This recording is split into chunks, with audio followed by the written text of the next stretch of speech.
Okay, so we'll go ahead and get started. Nice to see everyone there. Welcome.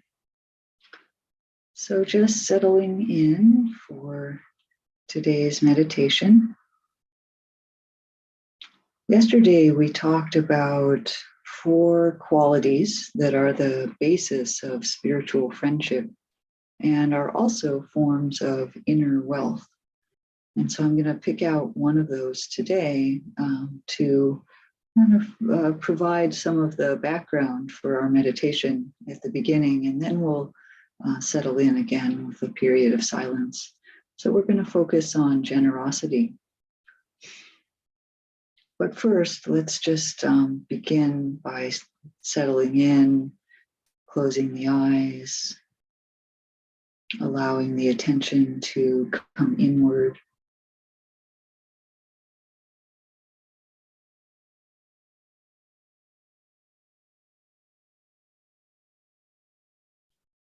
Sensing the posture that you're sitting in or maybe lying down in, and just checking in that you're in a balanced posture. If you're sitting upright, it's one where you don't have to exert a lot of effort. The body feels naturally upright and straight, relaxed. If you're lying down, you can still have a sense of straightness in the body, balance in whatever posture you're lying down in.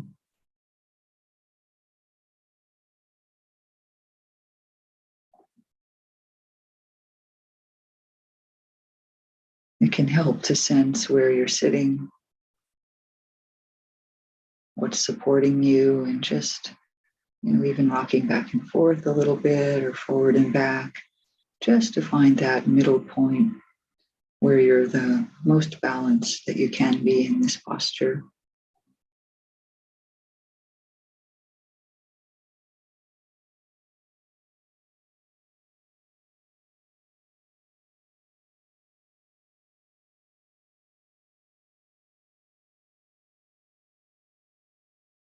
You can even think of resting in your sitting spot as a way of giving yourself to the support. Instead of trying somehow to do it all ourselves, hold ourselves up, give your weight to what you're sitting on and ultimately to the earth. Let it support you.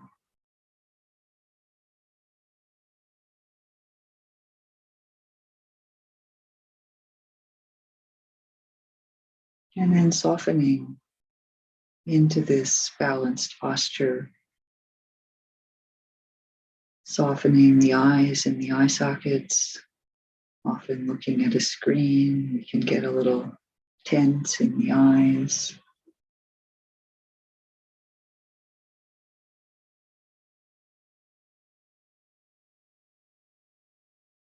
Even softening behind the eyes, as if we could relax a muscle in the head, relax the brain.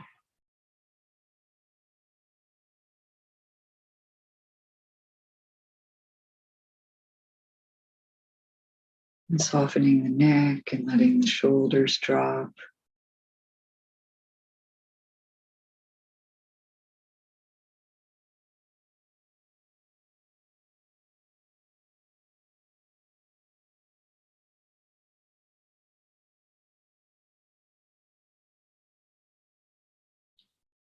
Releasing down the arms and hands.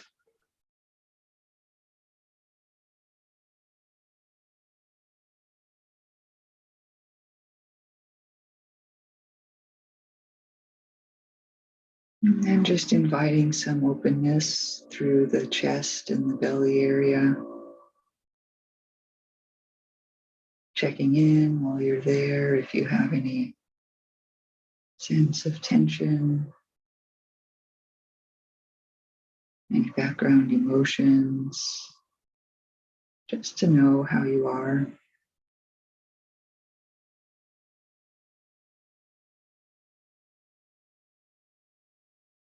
Inviting some ease.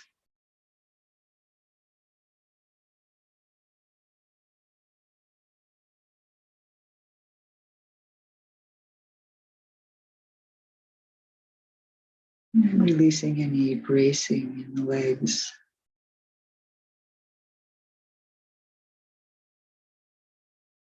Just letting the legs be natural, the muscles soft.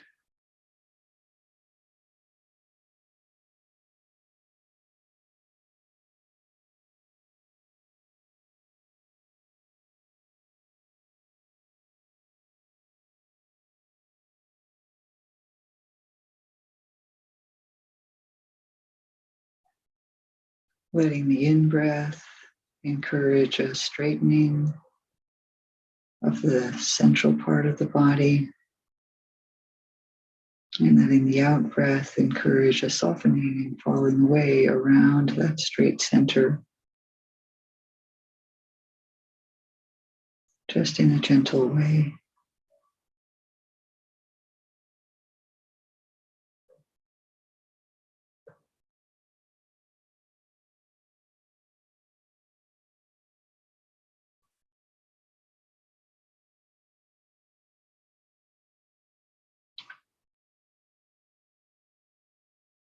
So I'm going to drop in a short quote from the suttas, from the Buddhist teachings.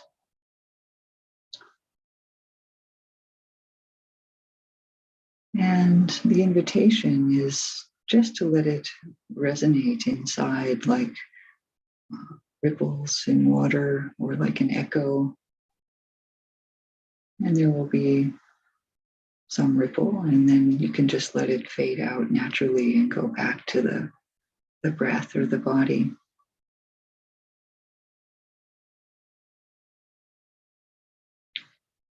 So the Buddha said, if beings knew, as I know, the result of giving and sharing, they would not eat without having given, even if it were their last morsel, their last mouthful. They would not eat without having shared it, if there were someone to share it with.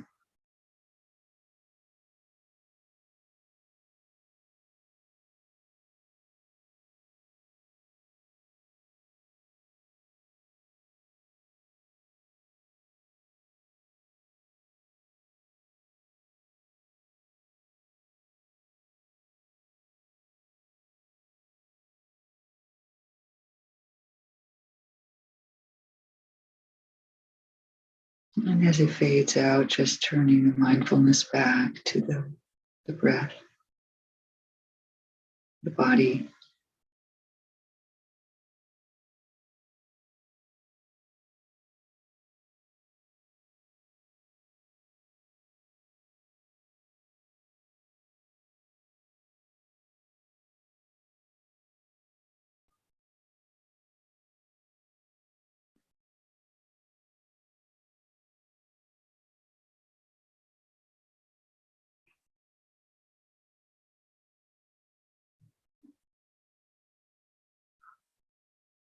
So we'll have two more brief connections with generosity. And the second one is just a simple reflection in the mind. So I'll ask you to recall a time of simple, unentangled giving, when you were able to give something just simply. It was easy, it was natural, it flowed. And just remember that time and how it was.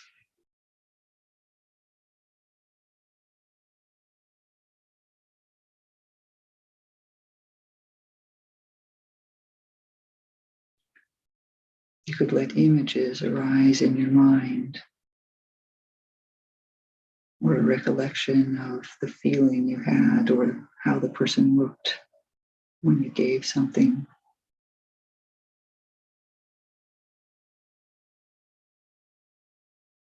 And maybe notice how it brings some joy into the mind.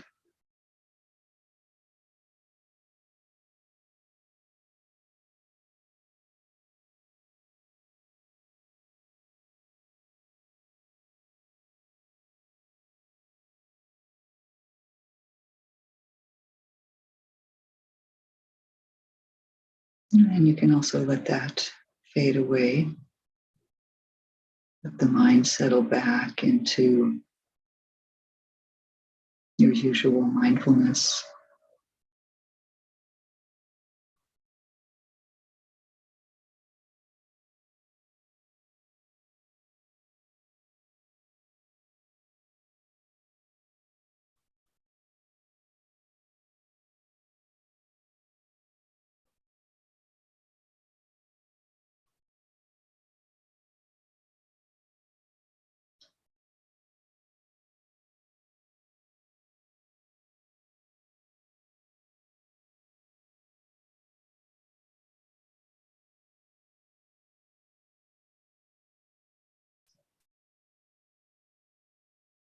And now the invitation is to feel directly and deeply into the body how it is when the mind is imbued with the quality of generosity. So you can re-evoke the memory, or you can recall the quote.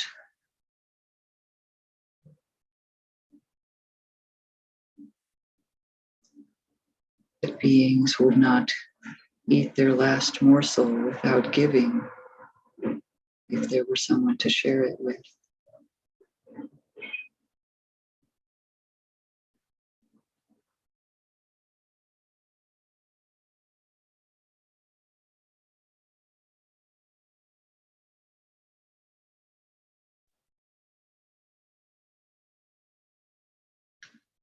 And really take that feeling deeply into the body, where we have the direct experience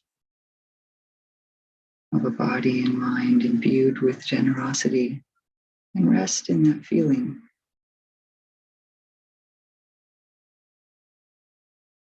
What is the energy of generosity like? Does it move? Does it have lightness, heaviness, certain location? Does it extend outside the body? There are no expected answers to this, just getting to know that quality through our own experience.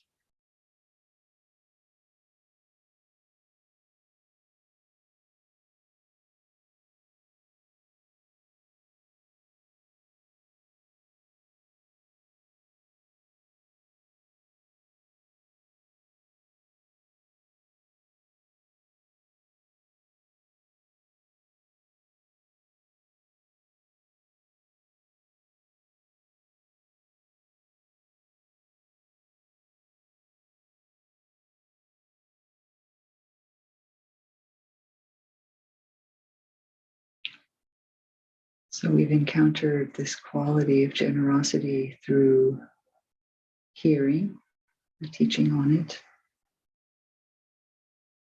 through reflecting, thinking about how that matches our own experience, and through directly sensing that quality in the mind, the experience of it. These are different ways to encounter a quality like generosity. And so now we'll have a period of silent sitting for a little while, just allowing it to resonate, settle out, move into your usual mindfulness practice.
So as we continue to sit for a few more minutes, we may consider how wholesome qualities feel in the body, in the mind.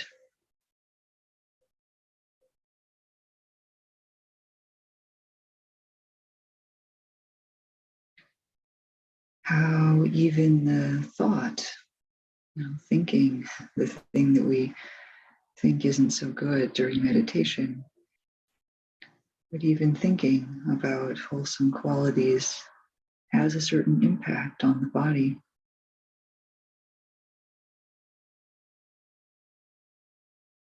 Different from thoughts that are less good.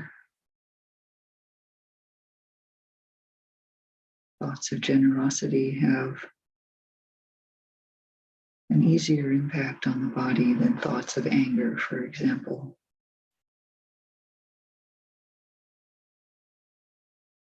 And how even passively hearing a quote about a wholesome quality, something that we might resonate with, impacts the mind-body system. So we can start to be wise, maybe sensing internally how these wholesome qualities feel, so that when we're doing actions out in our life, acts of giving, or more neutral acts of speaking or preparing food, walking around, we can notice how that feels in the mind and the body so that we can keep our mind directed well throughout the day.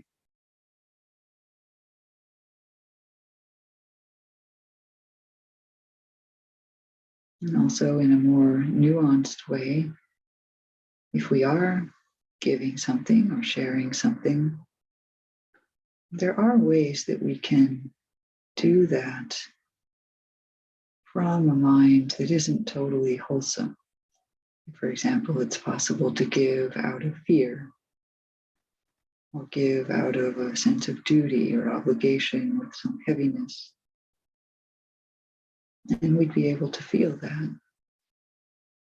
We would be able to feel that it was different from that very simple, unentangled giving that I asked you to remember. So our direct experience can also help us throughout the day to do things from the most wholesome intention that's available at that moment. It's a very practical skill. So this might be an interesting thing to remember as you go forward today, is how wholesomeness feels and how just tuning into that naturally, quietly, simply can help others through the way that you talk and speak and hear and act.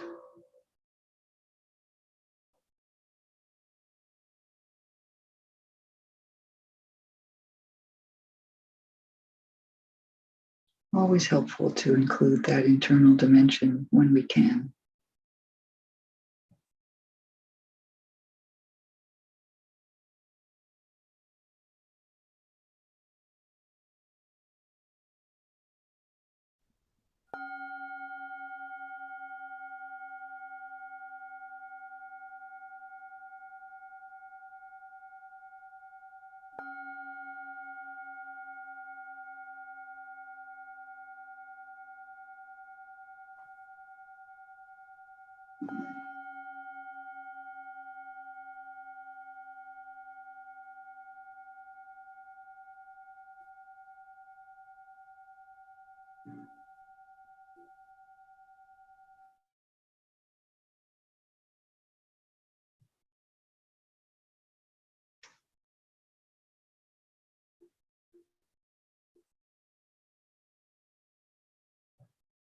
Okay, so today we are continuing with the Dharma of Uncommon Lists.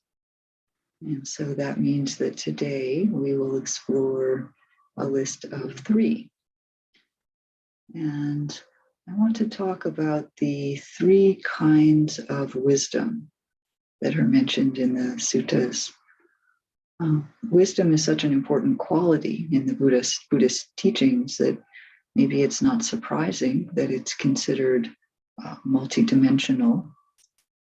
And these 3 are sometimes mentioned in Dharma talks, but not often in much detail. And usually the first 2 of them are minimized. But I like to think of these 3 kinds of wisdom as forming a kind of ecology in the heart and mind, where we need each one to support the others. So all 3 are important. There is one that, of course, is more liberating than the others. That's why the other 2 get minimized.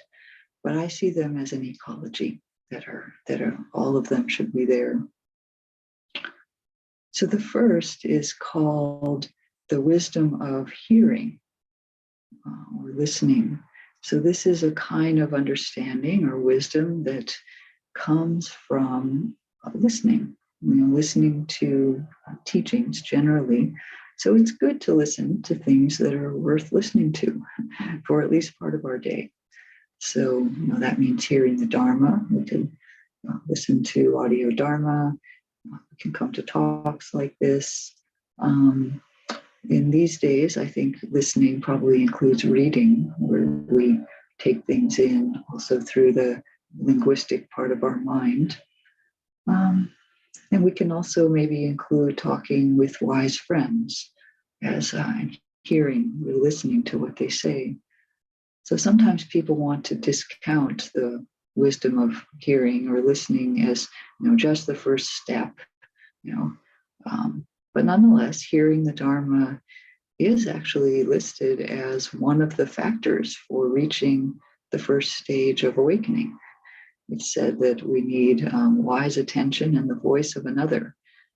So I assume that means we need to hear the Dharma, most of us. So this form of wisdom is called Suttamaya Panya, Panya being the word for wisdom.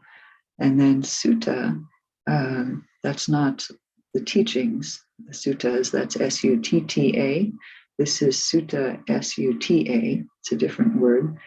And it means what is heard. So sutta means what is heard.